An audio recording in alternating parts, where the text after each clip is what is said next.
Break के बाद स्वागत है आपका। और अब बात स्वाइन फ्लू के कसते शिकंजे की। प्रदेश में स्वाइन फ्लू से मौतों का सिलसिला अभी थमा नहीं है। तेज सर्दी के चलते स्वाइन फ्लू का असर और बढ़ता जा रहा है। स्वाइन फ्लू से अब तक प्रदेश में 76 मौतें हो चुकी हैं। प्रदेश भर में स्वाइन फ्लू के 1976 पॉजिटिव केस अब तक सामने आ चुके हैं। जयपुर में सर्वाधिक 782 पॉजिटिव केस मिले हैं। जोधपुर में सर्वाधिक 23 मौतें स्वाइन फ्लू से हुई हैं। वहीं जोधपुर, उदयपुर और चित्तौड़गढ़ में 5-5 पॉजिटिव नए केस सामने आए हैं। स्वाइन फ्लू से निपटने के लिए सरकार की ओर से प्रयास तेज किए गए हैं। चिकित्सा मंत्री रघु शर्मा विभाग के अधिकारियों के साथ पश्चिमी राजस्थान के दौरे पर हैं और जहां भी कमियां सामने आ रही हैं उसे तत्काल दूर करने के निर्देश दे रहे हैं।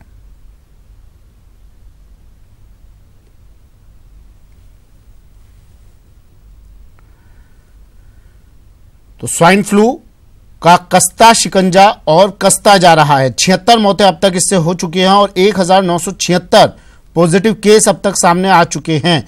और कितनी मौतों का इंतजार है, सवाल यही सरकार से, प्रशासन से, जिम्मेदार अधिकारियों से। लगातार पॉजिटिव केसेस बढ़ रहे हैं और दुहाई दी जा रही है, सर्वे की दुहाई दी जा रही है काढ़े की, उस काढ़े की जो लोगों तक पहुंचाया जा रहा है। लेकिन ये दवा, ये काढ़ा कितना असर दिखा रही है वो इस खबर से आप देख सकते हैं, क्योंकि यह आंकड़ा कम नहीं हो रहा है, यह आंकड़ा लगातार बढ़ता जा रहा है। स्वास्थ्य मंत्री समीक्षा बैठक करते हैं जोधपुर में, लेकिन क्या नतीजा, क्या फायदा उस समीक्षा बैठक का जब कोई लगाम इस बीमारी पर, इस महामारी पर आप नहीं लगा पा रहे। सचिन शर्मा जयपुर से मेरे सहयोगी हमारे साथ जुड़े हुए हैं और ललित जोधपुर से हमारे साथ जुड़ गए हैं, जिनके साथ चिकित्सा मंत्री मौजूद हैं। ललित, आपके पास आ रहा हूं मैं, क्या कह रहे हैं चिकित्सा मंत्री जी?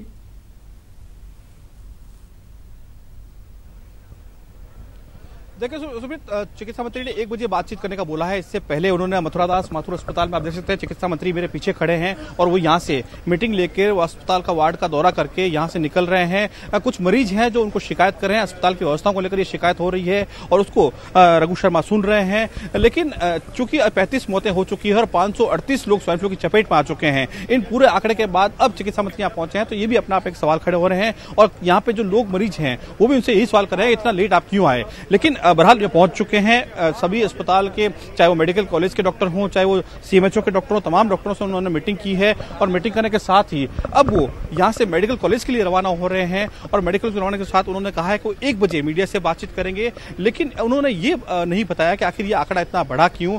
डॉक्टरों से फीडबैक लिया है, फीडबैक के साथ अब वो एमडी अस्पताल से रवाना हो रहे हैं, जैसे आप मेरे पीछे तस्वीरों में देख सकते होंगे। लेकिन सुमित, सवालों का जवाब नहीं दिया है, 1 बजे बात करने का बोला है। लेकिन सबसे बड़ा सवाल यहाँ पे ये उठ रहा है कि इतनी देरी क्यों, इतने आंकड़े के बाद यहाँ पे ये क्यों आए। ये तमाम लोग जो हैं इनसे सवाल पूछ रहे हैं। नहीं, देखिए ललित, जवाब तब दिए जाते हैं जब जवाब होता है आपके पास, जवाब तैयार किए जाएंगे। एक टीम गठित होगी, टीम बैठेगी, 2-3 घंटे लगाकर वो सवाल तैयार करेगी, उसके जवाब तैयार करेगी, तब प्रेस कॉन्फ्रेंस की जाएगी और तब पत्रकारों के जवाब दिए जाएंगे।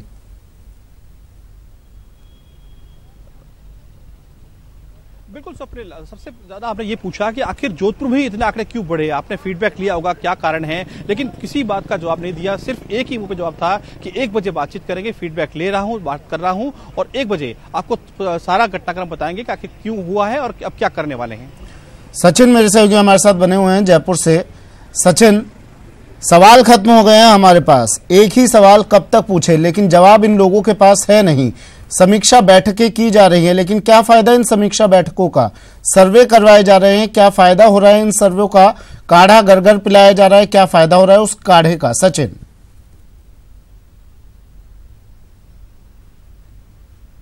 देखिए सुमित, अगर बात करें स्वाइन फ्लू के कंट्रोल की, तो जिस तरह से चिकित्सा एवं स्वास्थ्य विभाग लगातार दावे कर रहा है कि वे लोग मॉनिटरिंग कर रहे हैं, सर्वे करवा रहे हैं, इसके अलावा स्क्रीनिंग का काम भी हो रहा है। लेकिन मैं आपको बताऊं सुमित, ये बड़े अफसोस की बात है कि जोधपुर जैसे संभाग में, जिसे कि ये कहा जा सकता है कि क्षेत्रफल में सबसे बड़ा संभाग है, 7 जिले संभाग में आते हैं, और वहां जब मीटिंग में ये पूछा जाता है कि आखिर मौतें क्यों हो रही हैं जोधपुर में इतनी, तो जवाब ये मिलता है कि चूंकि संभाग जो है क्षेत्रफल में सबसे बड़ा है, इसलिए जो दूरस्थ जो इलाकों में जो मरीज हैं, जब तक वे अस्पताल पहुंचते हैं तब सचिन, शर्म आनी चाहिए इन लोगों को। क्या इनके पास कोई स्क्रिप्ट राइटर अच्छा नहीं है?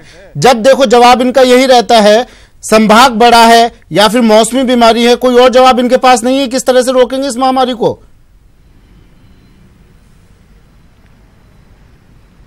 बिल्कुल सुमित, मैं उसी पे आ रहा हूँ कि जब इतने तर्क इन लोगों के पास हैं, अधिकारियों के पास, और सरकार में बैठे हुए मंत्री और आला अधिकारियों को, जब ये जो ग्राउंड लेवल पे जो काम कर रहे हैं, चिकित्सक हों चाहे अधिकारी हों, जब उनके पास इतने तर्क हैं तो वे ये बात क्यों नहीं उठाते हैं कि जो दूरस्थ इलाके में जो लोग रहते हैं वहां पर चिकित्सा की टीम को पहुंचाया जाए, वहां पर चिकित्सकों को भेजा जाए, वहां पर स्क्रीनिंग का कार्य यदि नहीं हुआ है तो उसे गंभीरता से किया जाए।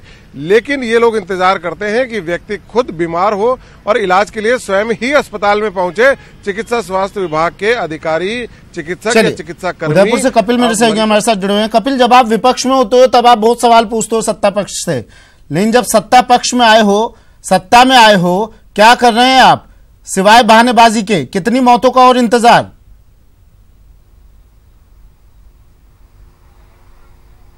हाँ बिल्कुल सुमित, देखिए हम भी एक सवाल बार बार पूछने को इसलिए मजबूर हैं क्योंकि इन सवालों के जो जवाब दिए जा रहे हैं, जवाब में जो दावे किए जा रहे हैं वो पूरी तरह से खोखले हैं। लेक्सिटी उदयपुर में भी या उदयपुर संभाग की बात करें तो इस नए साल में अब तक 163 मरीज पॉजिटिव सामने आ चुके हैं, तो वही 13 लोगों की मौत हो चुकी है। कल भी 11 पॉजिटिव मरीज सामने आए।